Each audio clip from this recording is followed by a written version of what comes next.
Je dis un grand bonjour à tous, bien-aimés frères et sœurs, amis qui nous écoutez en ce matin. Que la paix, la grâce, la bénédiction du Seigneur soit notre partage. Ensemble, nous voulons écouter et méditer la bonne parole du Seigneur. Et ce matin, nous prendrons un premier verset dans le livre des Psaumes, chapitre 68 au verset 20. Ce sera notre texte de base, le Psaume chapitre 68 au verset 20, où il nous est dit, béni soit le Seigneur chaque jour. Quand on nous accable, Dieu nous délivre. Béni soit le Seigneur chaque jour. Quand on nous accable, Dieu nous délivre. Et j'ai donné pour titre à ce message, l'adorer malgré tout. L'adorer malgré tout. Il nous est dit, béni soit le Seigneur chaque jour. Et bénir Dieu, c'est quoi? Bénir Dieu, c'est l'adorer pour sa bonté. Bénir Dieu, c'est lui rendre grâce pour tous ses bienfaits. Bénir Dieu, c'est encore le louer pour sa fidélité. Et la Bible me montre que je dois le faire tous les jours. Chaque jour, je dois bénir Dieu. Jour après jour, je dois bénir Dieu. Mais la question qu'on peut se poser, c'est que est-ce que ça va bien tous les jours? Parce que quand ça va bien, il est facile de bénir Dieu, il est facile de l'adorer, il est facile de le glorifier. Mais quand ça ne va pas bien, quand ça va mal, quand les choses ne vont pas comme on aurait voulu, est-ce que tous les jours j'ai la victoire? Est-ce que tous les jours je suis en santé? Est-ce que tous les jours j'ai la réussite? Certainement que non. Mais puisqu'il nous est dit, béni soit le Seigneur chaque jour, cela voudrait dire que quelle que soit la situation dans laquelle je me trouve, quelle que soit la circonstance que je vis, que je sois dans une situation, une circonstance d'abondance, que je sois dans une circonstance de disette, alors je dois bénir Dieu. Que je sois dans une période où je bénéficie, je dirais, de la faveur de Dieu, que je sois dans une période où je passe par l'épreuve, par toutes sortes de difficultés, de tribulations. La Bible me dit que je dois bénir Dieu. Que je sois là dans un oasis ou que je sois dans un désert, alors je dois bénir Dieu. Que je puisse connaître des temps de succès, que je puisse connaître l'échec, je dois bénir Dieu, je dois le glorifier, l'adorer. Alors tu me diras, mais comment adorer Dieu, comment le louer, comment le bénir malgré l'échec? Oui, tu ne le bénis pas pour l'échec, mais tu le bénis parce que au travers de l'échec, tu vas tirer des leçons, tu vas tirer instruction, tu vas reconnaître ce qui t'a fait échouer et tu vas pouvoir te relever et recommencer. Bénir Dieu, nous le comprenons, ne dépend pas de ce que je vis. L'adorer, le louer, le glorifier ne doit pas dépendre de ce que je vis. Mais bénir Dieu dépend de ce qu'il en est digne. Oui, je le bénis parce qu'il est digne d'être béni. Je le bénis, je le glorifie parce qu'il en est digne. Et la Bible nous dit que Dieu est le Seigneur de toute la terre. La Bible nous montre qu'il est souverain, qu'il a tout pouvoir. Et je voudrais te dire ce matin qu'il a le pouvoir de te guérir. Il a le pouvoir de te relever. Il a le pouvoir de changer ta situation, de changer ta circonstance. Il a le pouvoir de te sortir de l'épreuve. Et même s'il ne l'a pas encore fait, il mérite d'être loué. Même s'il n'a pas encore agi, il n'est pas encore intervenu, il ne s'est pas encore manifesté pour toi, il mérite d'être loué. Il mérite que tu puisses le bénir ce matin. Je dois apprendre à bénir Dieu premièrement pour ce qu'il est. Bénir Dieu premièrement pour ce qu'il est. Il est le Créateur, il est le Sauveur. Et aujourd'hui, on bénit Dieu plus pour ce qu'il fait. On bénit Dieu plus pour ce qu'il fait que pour ce qu'il est. On le bénit plus pour ses mains, pour ses bénédictions, pour ses actions, pour ce qu'il accorde. On le bénit plus pour ses mains que pour son cœur, c'est-à-dire son amour, ses désirs envers nous. Et je voudrais te dire ce matin que Dieu ne veut pas être aimé pour ses mains, mais il veut être aimé pour son cœur. Regarde ce qu'il y a dans le cœur de Dieu. Dans le livre de 1 Pierre chapitre 5 verset 10, 1 Pierre chapitre 5 verset 10, il est dit: le Dieu de toute grâce qui vous a appelé en Jésus-Christ à sa gloire éternelle, après que vous aurez souffert un peu de temps, vous perfectionnera lui-même, vous affermira, vous fortifiera, vous rendra inébranlable. Le Dieu de toute grâce. Et Dieu là est présenté comme celui qui donne, comme celui qui est généreux, comme celui qui accorde ses faveurs. Et Dieu, lorsqu'il donne, il ne donne pas sur la base du mérite, mais il donne sur la base de son amour. Le Dieu de toute grâce, la Bible nous dit, qui vous a appelé à sa gloire éternelle. Dieu nous a appelés à sa gloire éternelle. Et là, nous réalisons que la priorité de Dieu, je vais dire, ce ne sont pas les choses d'ici-bas. Jésus lui-même disait que mon royaume n'est pas d'ici-bas. Parce qu'il faut comprendre que Dieu n'a pas de difficulté à t'accorder les choses matérielles. Et Jésus disait de ne pas s'inquiéter pour le boire, pour le manger, pour de quoi nous serons vêtus. Dieu n'a pas de difficulté à t'accorder les choses matérielles. Mais tu dois comprendre que sa priorité, la priorité de Dieu, c'est de te préparer, c'est de te former, c'est de te qualifier pour être dans sa gloire éternelle, pour entrer dans sa gloire éternelle.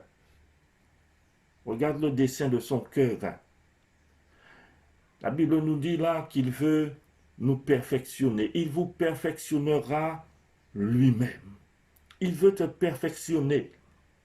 Lorsqu'on parle de perfectionner, le mot grec là nous parle de ce que Dieu veut nous redresser. Dieu veut nous redresser. Et je me souviens d'Ecclésiaste qui disait que Dieu a fait les hommes droits, Dieu a fait les hommes comme il convient, Dieu a fait les hommes comme ils devaient être. Mais les hommes ont cherché beaucoup de détours. Les hommes sont tombés dans toutes sortes de raisonnements et cela a amené des complications. Dieu veut te redresser, il veut redresser tes pensées, il veut redresser ton esprit. Il veut te mettre comme tu dois être. Dieu veut te compléter. Le mot perfectionner là nous parle de compléter. Et s'il dit que Dieu veut te compléter, c'est que tu n'es pas complet. C'est qu'il te manque des choses. Et au travers des épreuves, Dieu va faire que tu vas acquérir les éléments qui manquent à ta personnalité pour que tu puisses devenir un homme mûr spirituellement, une femme mûre spirituellement. Dieu veut te compléter. Il veut t'apporter les éléments qui te manquent. Est-ce que tu veux faire cette prière ce matin? Dire: Seigneur, complète-moi. Et quand tu vas dire au Seigneur, complète-moi, tu es conscient qu'il va te faire passer par l'épreuve, parce que c'est au travers des épreuves qu'il va te permettre d'acquérir ce qui te manque, ce qui manque à ta personnalité, pour que tu deviennes un homme mûr spirituellement, une femme mûre spirituellement. Il va te compléter, il va t'apporter la patience, il va t'apporter la persévérance, il va t'apporter la sagesse. Lorsqu'on parle de perfectionner, on parle de rendre capable. Et disons dans le livre de Colossiens chapitre 1er verset 12, Colossiens chapitre 1er au verset 12, lisons ensemble ce passage. Il est dit: rendez grâce au Père, remerciez le Père, rendez grâce au Père qui nous a rendus capables. Il nous a rendus capables d'avoir part à l'héritage des saints dans la lumière. Rendez grâce au Père. Pourquoi? Parce qu'il nous a rendus capables d'avoir part à l'héritage des saints, qui marchent dans la lumière. Et rendre capable, lorsqu'il nous est parlé de ce que Dieu veut nous rendre capables, il veut nous rendre aptes. Il veut nous rendre aptes, aptes pour le royaume. Il veut nous qualifier pour le royaume. Il veut nous apporter toutes les qualités requises, toutes les qualités demandées pour entrer dans le royaume. Et rendre capable, c'est aussi équiper quelqu'un d'un pouvoir approprié, d'un pouvoir adéquat pour accomplir son œuvre. Dans le livre des Hébreux, chapitre 13, toujours dans la pensée de rendre capable, Hébreux chapitre 13, verset 21, et on va lire à partir du verset 20 pour bien comprendre. Il est dit que le Dieu de paix, qui a ramené d'entre les morts le grand pasteur des brebis, par le sang d'une alliance éternelle, notre Seigneur Jésus. Au verset 21, il dit, vous rendre capable de toute bonne œuvre pour l'accomplissement de sa volonté et fasse en vous ce qui lui est agréable. Qu'il vous rende capable pour toute bonne œuvre, qu'il vous donne la capacité d'accomplir les bonnes œuvres qu'il a préparées d'avance. Parole vivante va dire qu'il vous dispose à faire le bien sous toutes ses formes et vous rendre capable d'accomplir sa volonté, qu'il réalise lui-même en vous et en nous par Jésus-Christ ce qui lui est agréable. Il vous perfectionnera. Perfectionner, c'est faire de quelqu'un ce qu'il doit être. Et Dieu veut faire de toi ce que tu dois être. Dieu veut que tu deviennes la personne que tu dois être. Dieu veut te transformer à l'image de son Fils Jésus-Christ. Il veut que tu puisses refléter Christ. Il vous perfectionnera lui-même. Perfectionner nous montre qu'il y aura un progrès, qu'il y aura un développement. Mais regarde encore le dessein du cœur de Dieu. Non seulement il veut te perfectionner, mais la Bible dit qu'il veut aussi t'affermir. Affermir, c'est rendre stable. Et trop souvent, nous sommes instables. Aujourd'hui, on croit. Demain, on ne croit plus. Aujourd'hui, on est dans la joie. Demain, on est dans la tristesse. Aujourd'hui, on est fort face à une situation. Demain, face à cette même situation, on est faible. La souffrance rend le chrétien stable. Un homme a dit ceci, la souffrance rend le chrétien stable. Il le rend capable de rendre un bon témoignage et de supporter les tensions. Si je fais cette prière ce matin, je dis Seigneur, rends-moi stable. Fais de moi un homme stable. Fais de moi une femme stable. Alors je dois comprendre que je vais passer par la souffrance. Rendre stable, affermir, c'est rendre ferme. Affermir, c'est renforcer. Et ces jours-ci, on parle beaucoup de renforcer nos défenses immunitaires. Et il y a que Dieu veut renforcer notre foi, Dieu veut renforcer notre espérance, Dieu veut renforcer notre communion avec lui. Affermir, c'est aussi rendre constant. Et combien de fois nous ne sommes pas constants dans l'effort? Combien de fois nous ne sommes pas constants dans le travail? On se relâche dans l'effort, on se relâche dans le travail, on se relâche dans nos résolutions. Mais Dieu veut nous rendre constants dans l'effort, il veut nous rendre constants dans le travail, il veut nous rendre constants dans nos résolutions. Autre chose qu'il y a dans le cœur de Dieu à notre égard, la Bible dit qu'il veut nous fortifier. Il veut nous rendre forts.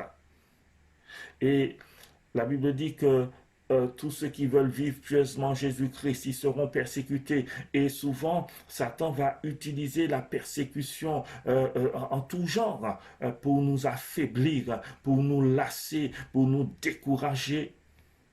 Mais il semble que alors qu'il veut nous affaiblir et nous décourager, la persécution a un effet inverse. elle nous fortifie, elle nous rend forts et elle nous permet de mieux supporter les épreuves. Pourquoi? Parce que lorsqu'on est persécuté, eh bien, on va aller puiser en Dieu sa grâce, on va aller puiser en Dieu sa force, on va aller chercher sa sagesse et on va vraiment se fortifier. Et au lieu que la persécution nous affaiblisse et nous décourage, au contraire, elle nous rend plus forts. Alléluia.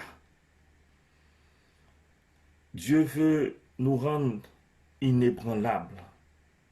La Bible nous dit, il vous rendra inébranlables. Et le mot grec là est lié, le mot grec traduit par inébranlable est lié au mot fondement. Ça veut dire que Dieu veut que chaque croyant soit établi sur un fondement sûr, un fondement solide. Dieu veut que tu sois établi.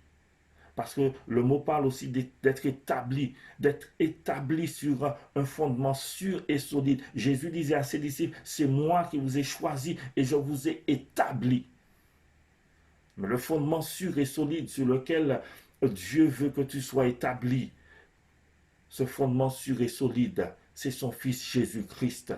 Ce fondement sûr et solide, c'est sa parole. Il veut que tu sois établi sur son Fils Jésus-Christ. Il veut que tu sois établi sur sa parole. Et lorsque ta vie est établie sur la parole de Dieu, alors tu deviens quelqu'un d'inébranlable. Voici les desseins de Dieu à ton égard, mon frère, ma soeur. Mais pour qu'il puisse réaliser ses desseins dans ta vie, tu dois passer par la souffrance. Il est dit que pour un peu de temps, tu dois passer par la souffrance. Et lorsque tu as compris les desseins de son cœur, lorsque tu as compris ce que Dieu veut faire, lorsque tu as compris les désirs de Dieu à ton égard, alors tu le bénis au sein de toute situation. Quel que soit ce que tu peux vivre, tu as compris les desseins de Dieu à ton égard, tu as compris le cœur de Dieu. Lorsque tu as saisi ça, en toute situation, en toute circonstance, tu bénis le nom de l'Éternel. Tu bénis le nom de Jésus-Christ. Et quelles que soient nos épreuves, souvenons-nous qu'il est le Dieu de toute grâce. Souvenons-nous que ces actions ne sont pas fondées sur nos mérites, mais ces actions sont fondées sur ses pensées d'amour envers nous. Et je voudrais te dire ce matin que peu importe l'intensité de tes épreuves, tu dois lui témoigner ta reconnaissance. Peu importe l'intensité de nos épreuves, nous devons lui témoigner notre reconnaissance. Et là, nous voyons dans ce passage de 1 Pierre chapitre 5, dans le verset 10, il nous donne 3 raisons de pouvoir bénir Dieu, de pouvoir le glorifier, de pouvoir le louer, l'adorer. Première raison, il nous a appelés à sa gloire éternelle. Quel que soit ce que nous pouvons vivre ici-bas, quel que soit le chemin par lequel nous pouvons passer, souvenons-nous que Dieu nous a appelés à sa gloire éternelle. Deuxième raison, il dit après que vous aurez souffert un peu de temps, souvenons-nous que la souffrance est seulement pour un temps. Et la Bible dit un peu de temps. Dans Romains chapitre 8, verset 18, l'apôtre Paul pouvait dire ceci. Romains 8, verset 18, il dit « J'estime que les souffrances du temps présent ne sauraient être comparées à la gloire à venir qui sera révélée pour nous. » Paul fait une estimation. Il dit « J'estime que les souffrances du temps présent ne sauraient être comparées à la gloire à venir. » Il y a une gloire à venir qui nous est réservée, qui nous sera révélée. Dans la traduction de Parole vivante, il est dit « J'estime d'ailleurs, j'estime d'ailleurs qu'il n'y a aucune commune mesure entre les souffrances de la vie présente et la gloire à venir qui sera bientôt révélée. » Et il dit encore en comparaison de l'avenir magnifique que Dieu nous a préparé, les contrariétés de cette vie pèsent moins que rien. Oh là là là là. Les contrariétés de cette vie en comparaison à la gloire à venir pèsent moins que rien. Et dans un autre passage, Paul parlait de ce que les souffrances du temps présent, les souffrances que nous vivons, produisent un poids éternel de gloire. La troisième raison pour laquelle nous pouvons bénir Dieu, le louer, le glorifier, troisième raison qui nous est donnée dans ce passage, c'est que Dieu veut faire une œuvre parfaite en nous. Il vous perfectionnera, il vous affermira, il vous fortifiera, il vous rendra inébranlable. Et ce matin, je peux confesser que, au-delà de tout ce que je peux vivre, je bénirai l'Éternel. Malgré tout ce que je peux vivre, je vais bénir le nom de Jésus. Je vais glorifier le nom de Jésus. Je vais continuer vraiment à donner gloire à Jésus. Dans le psaume chapitre 34, au verset 2, David disait, « Je bénirai l'Éternel en tout temps. Je bénirai l'Éternel en tout temps. » Et il dit, sa louange sera toujours dans ma bouche.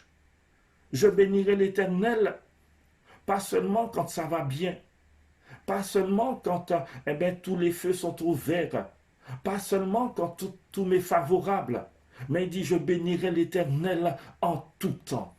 Quand c'est favorable, mais quand aussi c'est défavorable, quand il y a la bénédiction, quand le robinet est ouvert, je vais dire, et puis que ça coule, mais quand le robinet est aussi fermé, je vais continuer à bénir Dieu.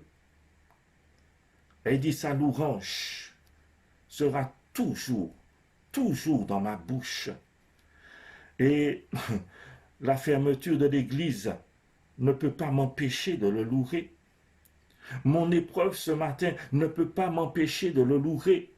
Mes persécutions ne peuvent pas m'empêcher de le louer. Ma maladie ne peut pas m'empêcher de le louer. Rien ne peut m'empêcher de donner gloire à mon Dieu. J'ai dit, rien ne peut m'empêcher de donner gloire à mon Dieu. Souviens-toi de Job. Job, après avoir tout perdu, il a béni Dieu. Vous savez,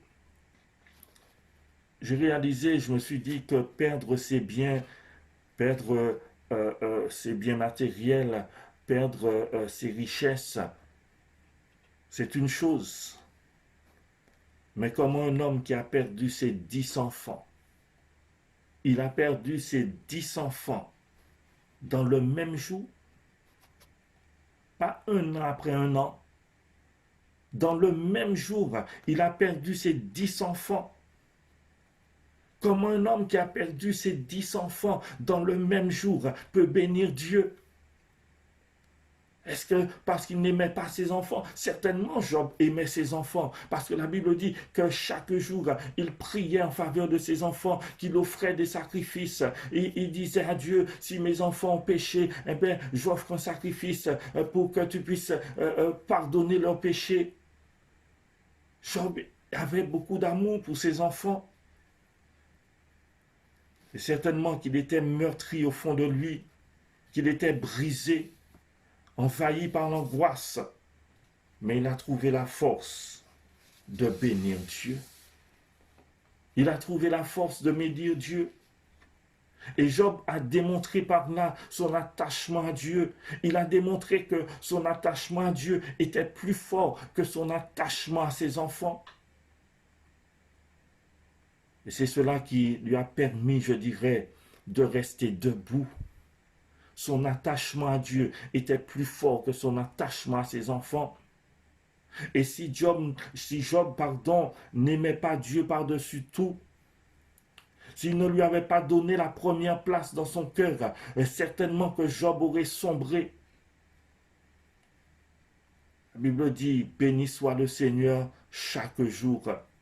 Et il y a ce chant qui dit, Seigneur, tu as donné, Seigneur, tu as ôté. Malgré tout, je dirais que son nom soit béni.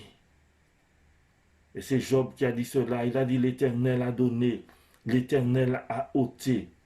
Que le nom de l'Éternel soit béni. Que le nom de l'Éternel soit glorifié. Oui, je vais bénir Dieu malgré tout. Je vais adorer Dieu malgré tout.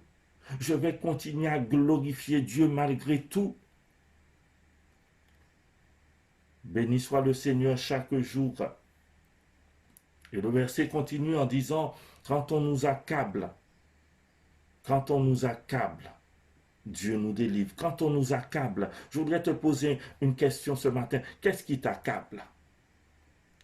Lorsqu'on parle d'accabler, accabler, c'est faire peser sur quelqu'un une charge si pénible qu'il a du mal à y faire face.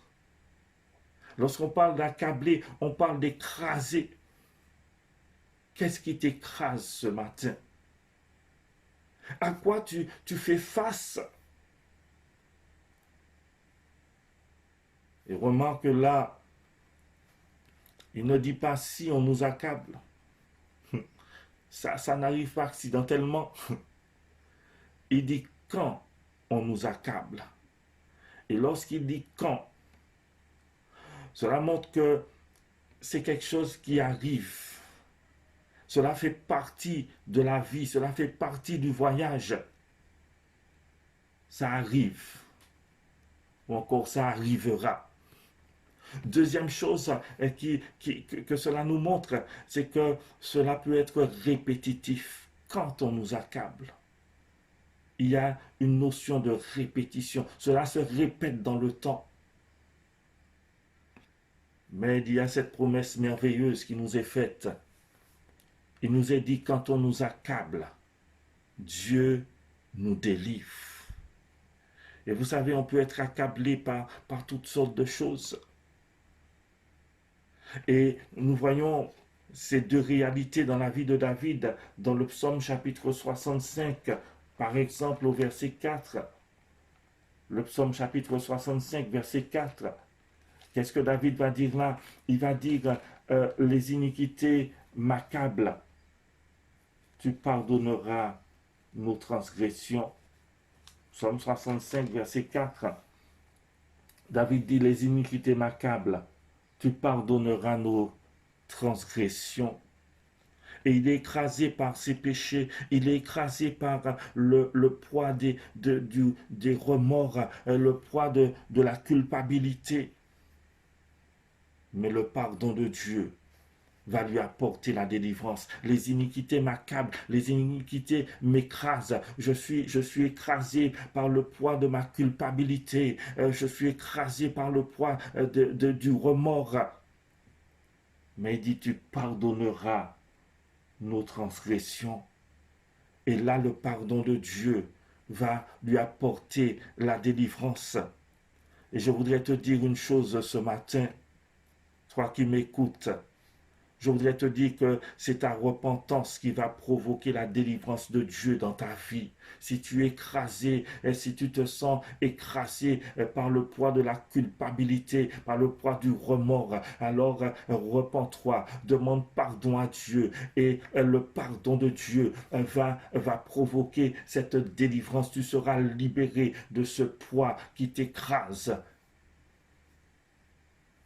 Dans le psaume 66, verset 8 jusqu'au verset 12. Le psaume 66, verset 8 à 12. Il est dit, peuple, bénissez notre Dieu. Béni soit le Seigneur chaque jour. Il nous dit là, peuple, bénissez notre Dieu. Faites retentir sa louange. Pourquoi? Verset 9, il dit, il a conservé la vie à notre âme.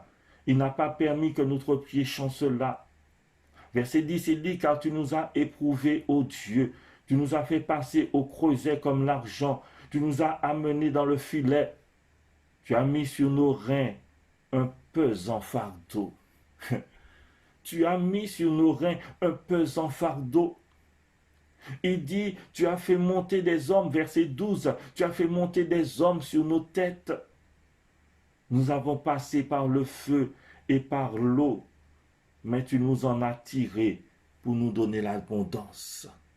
Tu nous en as tirés pour nous donner l'abondance. Et il y a là une invitation à bénir Dieu, à le glorifier, à faire retentir ses louanges. Et là, il nous est montré qu'on peut être accablé par toutes sortes de choses, mais sa promesse est formelle. Quand on nous accable, Dieu nous délivre. Il dit, tu nous en as tirés. Tu nous en as tirés pour nous donner l'abondance.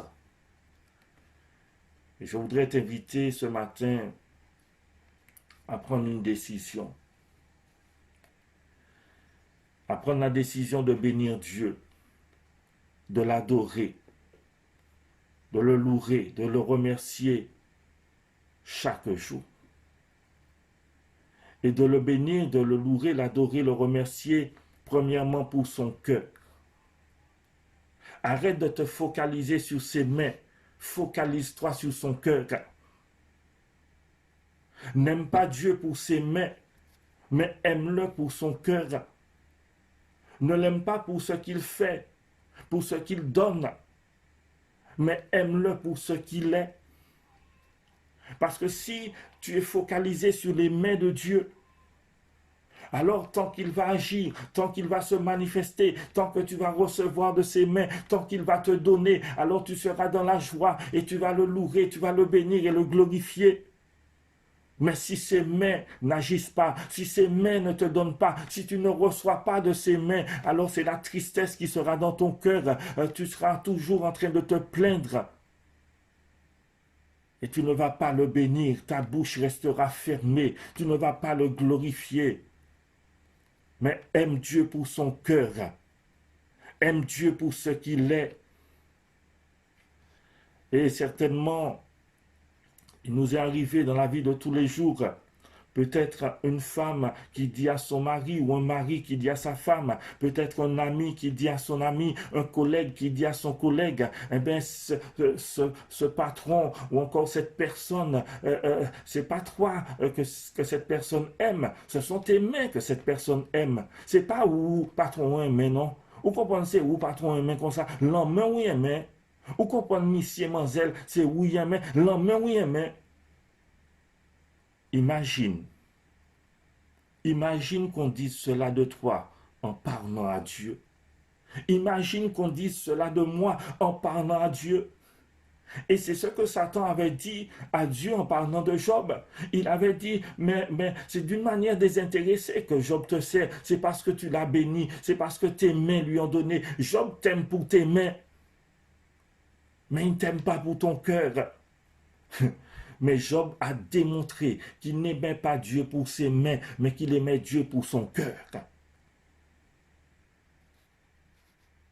Je voudrais faire cette prière ce matin et t'inviter à faire cette prière avec moi ce matin. Seigneur, apprends-moi à chercher premièrement ton cœur et tes mains agiront en ma faveur.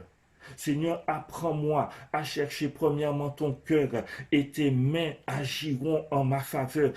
Dans le livre de Matthieu, chapitre 6, verset 34, il est dit cherchez premièrement, cherchez avant tout, cherchez par-dessus tout le royaume de Dieu et sa justice et toutes ces choses.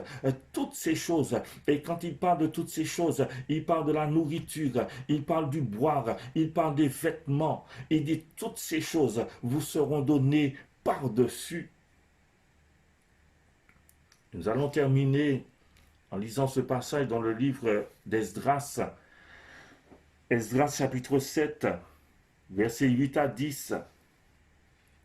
Esdras chapitre 7, verset 8. Il est dit, Esdras arriva à Jérusalem au 5e mois de la 7e année du roi. Il était parti de Babylone le premier jour du premier mois, et il arriva à Jérusalem le premier jour du 5e mois. Et il dit, la bonne main de son Dieu étant sur lui. La bonne main de son Dieu étant sur lui. Mais pourquoi? Pourquoi la bonne main de son Dieu était sur lui? Pourquoi la main de Dieu était sur Esdras? Il nous en donne la raison, verset 10. Il dit qu'Esdras avait appliqué son cœur à étudier et à mettre en pratique la loi de l'Éternel et à enseigner au milieu d'Israël les lois et les ordonnances. La bonne main de son Dieu était sur lui. Pourquoi? Parce qu'il avait appliqué son cœur. Il avait appliqué son cœur à étudier et à mettre en pratique la loi de l'Éternel. En quelque part, il avait appliqué son cœur à rechercher le cœur de Dieu, à rechercher ce qui plaît à Dieu, ce qui le glorifie, ce qui lui fait plaisir. Seigneur, apprends-moi à chercher premièrement ton cœur et tes mains agiront en ma faveur. Béni soit le Seigneur chaque jour. Quand on nous accable, la Bible dit que Dieu nous délivre. Prends la décision d'adorer Dieu, de le bénir, de le glorifier chaque jour et malgré tout. Et il y a cette promesse, quand on est accablé, quand les choses viennent mettre un poids sur nos vies, la Bible dit que Dieu nous délivre parce que Dieu est le Dieu des délivrances. Que Dieu t'accorde sa grâce ce matin, qu'il t'accorde sa paix, qu'il te relève, qu'il te fasse le plus grand bien. Sois béni, sois fortifié, sois encouragé, sois renouvelé, et que la bénédiction de l'Éternel soit ton partage ce matin, dans le nom de Jésus-Christ de Nazareth. Amen.